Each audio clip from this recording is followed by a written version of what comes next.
ഒരു കുട്ടി മദ്രസിൽ നിന്ന് സിനിമ കാണരുത് എന്നുള്ള വിവരം കിട്ടിയിട്ട് അത് വീട്ടിലേക്ക് ആവേശപൂർവ്വം കൊണ്ടുവരുമ്പോൾ അത് പ്രയോഗിക്കാൻ നിങ്ങളുടെ വീട്ടിൽ സൗകര്യം ഉണ്ടാവുമോ? ആ കുട്ടി വിജയിക്കും. അതിങ്ങനെ ബിഗ് സ്ക്രീനിലാവണമെന്നൊന്നുമില്ല, ഹാൻഡ് സ്ക്രീനിലായാലും ഒക്കെ. സിനിമക്ക് ഫോണോട് കൊടുത്ത് കഴിച്ചിലാക്കലുണ്ടോ? തോറ്റുവും. ഞാനൊരു ഉദാഹരണം പറഞ്ഞതാണ്, ബാക്കിയുള്ളതൊക്കെ അങ്ങനെ തന്നെ.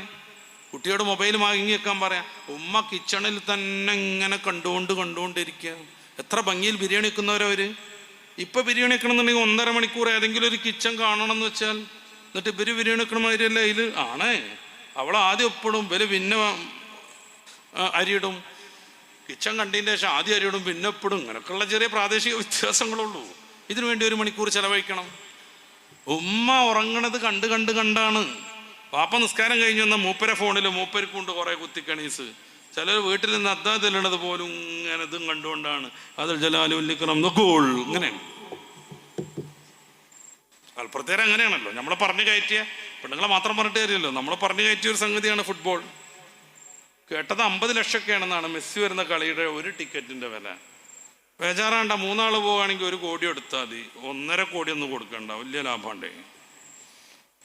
എന്താ വെച്ചാൽ ഓൻ്റെയോടൊപ്പം അങ്ങനെ പോകുമ്പോൾ വേഗം ഫോട്ടോ എടുക്കാത്ര. ഇങ്ങനെ ഓണാക്കി പിടിച്ച് നിന്നുകൊണ്ട് ഓനോട് പോവുകയാരല്ല, നിന്നിങ്ങനെ ചെറിളിച്ച് തരുമൊന്നുമില്ലേ.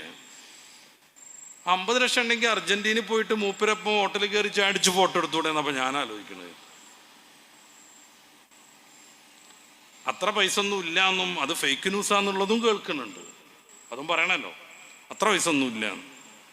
ഇനി എത്ര ആയിരിക്കും എന്നറിയില്ല. 49,50,000 എനിക്കറിയില്ല. 50,000 ആണോന്ന് അറിയില്ല. അത്ര ഒന്നുമില്ല, കുറച്ച് കുറവ്. നമ്മൾ പറഞ്ഞു കയറ്റിയതാണ്. അതിൽ കുടുംബജീവിതം മനോഹരമായി മുന്നോട്ട് പോകണമെങ്കിൽ ഈമാനാവണം നമ്മുടെ ഇടയിലുള്ള ബന്ധത്തിൻ്റെ മാനദണ്ഡം. ആ ഈമാനിലൂടെ മുന്നോട്ട് പോകാൻ നമുക്ക് കഴിയണം. കുട്ടികൾക്ക് മാതൃകയായി രക്ഷിതാക്കൾ വളരണം.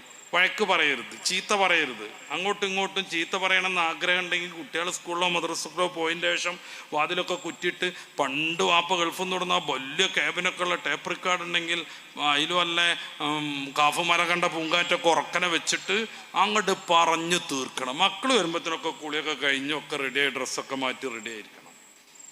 മക്കളെ മുമ്പൊന്ന് വഴക്ക് പറയരുത്. അവർക്ക് ഏറ്റവും വലിയ മാതൃക ഈ വാപ്പയാണ്, ഉമ്മയാണ്. അതുകൊണ്ടാണ് കേരളത്തിലെ കുട്ടി ക്രിമിനലുകളെ കുറിച്ചുള്ള എല്ലാ പഠനവും വീട്ടിൽ സ്വസ്ഥത ഇല്ലാത്ത കുട്ടികളാണ് ക്രിമിനലുകൾ എന്ന് നമ്മളെ പഠിപ്പിക്കുന്നത്. ഭാര്യയോട് ഏറ്റവും ആർദ്രമായി നിൽക്കണം. അത് കണ്ടിട്ട് മകൾ വളരണം. തൊട്ടീനും പിടിച്ചീനൊക്കെ കുറ്റം പറയണ വാപ്പാനെ കണ്ട് പെൺകുട്ടി വളരുമ്പോൾ എനിക്ക് ഇനി കല്യാണം വേണ്ട എന്ന് പറയും.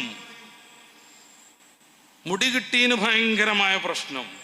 ഒരു മനുഷ്യന്, ആരോഗ്യമുള്ള മനുഷ്യന് 20 മുതൽ 60 വരെ മുടി ഡെയിലി കൊഴിഞ്ഞുകൊണ്ടിരിക്കും. വേറെ അങ്ങനെ വരുന്നോണ്ടാണ് മുടി കൊഴിച്ചിൽ എന്നുള്ള പേരിൽ നമ്മളെ തലൻ്റെ മുകളിൽ ഹെലിപ്പാഡ് രൂപപ്പെടാത്തത്. വരുന്നില്ലേ, മൊത്തം മിനുസാകും.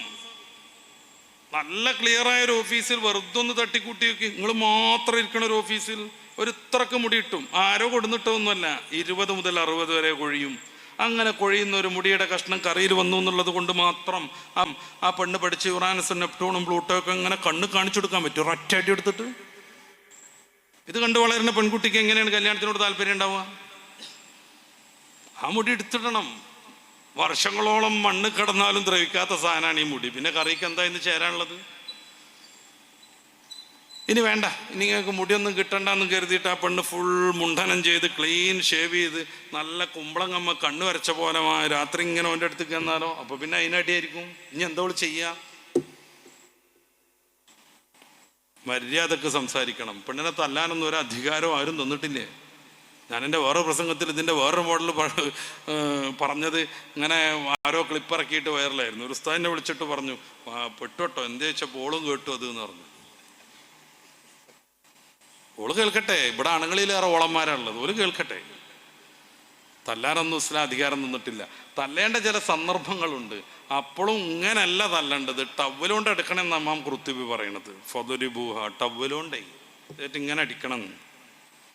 എന്തിനാ അത്? എന്നെ വല്ലാതെ സ്നേഹിക്കണക്കാക്ക് ഇത് പറ്റിയിട്ടില്ല എന്നുള്ളതാണ്. ഇക്കല്ലല്ലോ ഇപ്പോൾ ശുക്കൂറാ, അങ്ങോട്ടും ഇങ്ങോട്ടും ശുക്കൂറാ, ഇങ്ങോട്ട് ശുക്കൂറ്, അങ്ങോട്ട് ഇതിനിപ്പോൾ ഇതിന് ഇങ്ങോട്ട് ഇങ്ങനെയാണ് പരിപാടി. അന്നൊരു നല്ല സൊസൈറ്റിക്ക് യോജിച്ചതേ അല്ല.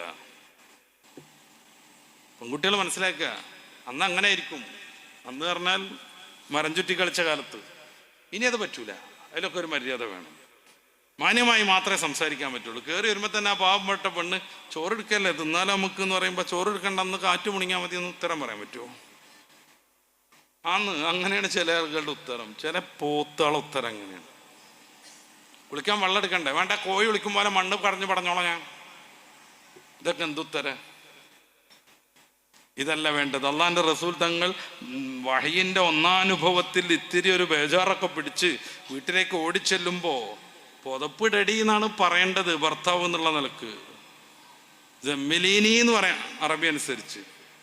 ജമ്മിലീനി, പുറപ്പിട്ടടീൻ. എന്താ റസൂലുള്ളാഹി പറഞ്ഞത്? ജമ്മിലൂനി, നിങ്ങളൊരു പുതപ്പിട്ടേരി, നിങ്ങൾ പുതപ്പിട്ടേരീൻ. ഏതാ നിങ്ങള്? ഭാര്യ. ഇത് കണ്ടാവണം നമ്മുടെ പെൺകുട്ടി വളരേണ്ടത്. ഇന്ന് എപ്പോഴാ കെട്ടിക്കണമെന്നുള്ളത് നോക്കി നിൽക്കണവൾ. അല്ലാതെ ഇപ്പറഞ്ഞ പോലെ ലോ തമ്മാടിത്തവും. ചില ആളുകളൊക്കെ ഉണ്ട്. ഷാർജയിലൊരു ഹിന്ദു പെൺകുട്ടി ഈയിടെ ആത്മഹത്യ ചെയ്തു. അവളെ എഴുതിയ ആത്മഹത്യ കുറിപ്പിൽ എന്തുണ്ടായിരുന്നത്? ഭർത്താവിനെ കാണുമ്പോഴേക്കും എനിക്ക് പേടിയാവുന്ന കുറേ നീലച്ചിത്രങ്ങളൊക്കെ ഉണ്ടല്ലോ. അതിൽ കാണുന്ന സംഗതികളൊക്കെ അയാൾ കണ്ടുപഠിച്ചു വന്നിട്ട് ഇവളിൽ നടപ്പിലാക്കാൻ ശ്രമിക്കുമല്ലോ. കാണുമ്പത്തിന് പേടിയാന്ന് പറഞ്ഞത്. ഇതാണോ കുടുംബജീവിതം? അല്ല. ഞാൻ ആകെ മൊത്തം ടോട്ടൽ പറയാം. മദ്രസന്ന് പഠിക്കുന്ന കാര്യങ്ങളിലെങ്കിലും കുട്ടികൾക്ക് അനുഷ്ഠിക്കാനുള്ള സംവിധാനം വീട്ടിൽ വേണം. ഇടതുകാല് വെച്ചാണ് കയറുന്നത് എന്ന് ആലോചിക്കണം. ഉമ്മ നോക്കി നിൽക്കണം ടോയ്ലറ്റിലേക്ക്. വലതുകാല് വെച്ചിട്ടാണോ അവൻ ടോയ്ലറ്റിൽ നിന്ന് ഇറങ്ങിപ്പോരുന്നത് നോക്കണം. അങ്ങനെ ഓരോന്നും. വലത് കൈ കൊണ്ടാണോ ഭക്ഷണം കഴിക്കണത്, വെള്ളം കുടിക്കണത്? ചില ആളുകളൊക്കെ ഉണ്ട് ഒരിത്തിരി കയ്യിൻ്റെ ഒരു അടയാളം ഗ്ലാസുമായി, അതും ഡിസ്പോസിബിൾ വലിച്ചെറിയുള്ളതാ, അത് ഭയങ്കര ഐബാന്നും പറഞ്ഞിട്ട് ഇടത്തെ കൈ കൊണ്ട് വെള്ളം കുടിക്കുന്ന ആൾക്കാർ. ആ പ്ലേറ്റ് ഒന്ന് നോക്കണം. ഇത് കിളമ്പിയിട്ട് പുറത്ത് തെറിച്ചിട്ടുണ്ടാവും. എല്ലൊക്കെ കടിച്ചു മുറിച്ച് സൈഡിൽ കൂടി ഒക്കെ ഇട്ടിട്ടുണ്ടാവും. കണ്ടാ ഛർദ്ദിക്കാൻ വരും. അതിലൊരു പ്രശ്നമില്ല. ഈ ഗ്ലാസും ഒരിത്തിരി ഒരു പിടുത്തം വന്നാൽ ഇങ്ങനെ ആനക്കുരുട്ടിയിട്ട് എറിഞ്ഞു കൊടുക്കണ ഭക്ഷണം കഴിക്കൽ ഇസ്ലാമിലില്ലല്ലോ. മുത്തറസൂൽ 3 വിരലെടുത്തത്. അതൊക്കെ അരക്കും ചപ്പാത്തിയൊക്കെ ആകുമ്പോൾ അത്ര മതി എന്ന് വേണമെങ്കിൽ വെക്കാം. അല്ലാതെ പോയാൽ 5 വിരൽ. ഇതിൻ്റെ അപ്പുറമൊന്നും ഭക്ഷണം കഴിക്കാൻ ഒരു ആവശ്യമില്ല.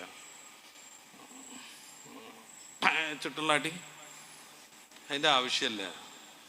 അങ്ങനെ വരുമ്പോൾ ഇത്തിരിയേ ഈ ഗ്ലാസ്സും ആവുള്ളൂ എന്ന് നമ്മളത് ശ്രദ്ധിക്കണം. കുട്ടി രാവിലെ എഴുന്നേൽക്കുമ്പോൾ എന്താ ചെല്ലണം നോക്കണം. ഉമ്മ വിളിച്ചിട്ടേ ഞാനേ മോനെ ചക്കരയെന്നല്ല പറയേണ്ടത്. വിളിച്ചുണർത്തിയിട്ട് പറഞ്ഞു കൊടുക്കണം അൽഹംദുലില്ലാഹി ഹയാന. കടന്നുറങ്ങുന്ന സമയത്ത് വിസ്മിക റബ്ബി പഠിപ്പിച്ചു കൊടുക്കണം. വിസ്മി അല്ലാതെ ചോറ് കഴിക്കരുത്. എന്തെങ്കിലും കുട്ടി ഇങ്ങനെ തരുമ്പോൾ കൈ വലിക്കണം, നമ്മൾ പിൻവലിക്കണം. പിന്നെയും തരും 3-4 വട്ടം കളിക്കുമ്പോൾ മനസ്സിലാവും ഈ കൈ കൊണ്ട് കൊടുക്കാത്തതുകൊണ്ടാണ്. അങ്ങനെ ഓരോ കുഞ്ഞിനെയും ദീന് പരിശീലിപ്പിക്കണം. അങ്ങനെ വളർത്തിക്കൊണ്ടുവരണം. ഏത് ക്യാമ്പസിൽ പോയാലും ഈ കുട്ടി ദീനി വിരുദ്ധനാവൂല.